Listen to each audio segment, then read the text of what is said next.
यस्तो मिठो मोमो त्यो पनि घर। सो हेलो एन्ड नमस्ते सबैजनालाई मेरो नयाँ मिनी ब्लगमा गाइज। आज चाहिँ हामी घरमै भेज मोमो बनाउँदैछौँ दाजुभाइ मिलेर। अनि सबैभन्दा फर्स्टमा चाहिँ हामीले टक्कै किमा गर्न थाल्यौँ। भाइले अघि नै प्याज काटिसकेको रहेछ र हामीले हालेर घोल्दैछौँ। घोलिसकेपछि हामीले अघि नै भाइले मुछेको पिठोलाई डल्लो गरिसकेर हामी टक्कै दाजुभाइ गफ गर्दै मोमो बनाउन थाल्यौँ। भाइले टकटक बेल्नु थाल्यो, मैले टकटक मोमो बनाउन थालेँ।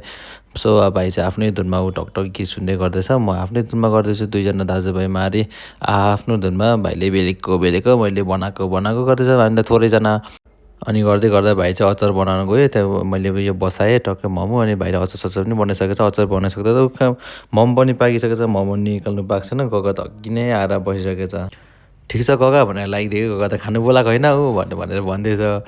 ल एकैछिन ल भनेर मैले टक्कै खाना पनि हालिदिइहालेँ गगालाई। ऊ अघि नै खाइसकेको छ। गगा कस्तो छ मोमो भनेको त मिठो छ भने मिठो भएछ भनेर ऊ मिठो छ भने मिठोको साइन पनि देखाएको छ। गगाले नि आजकल ब्लगहरू पुरा हेर्नु थाल्छ, मुकबाङको भिडियोहरू हेरेको नि क्या हो है।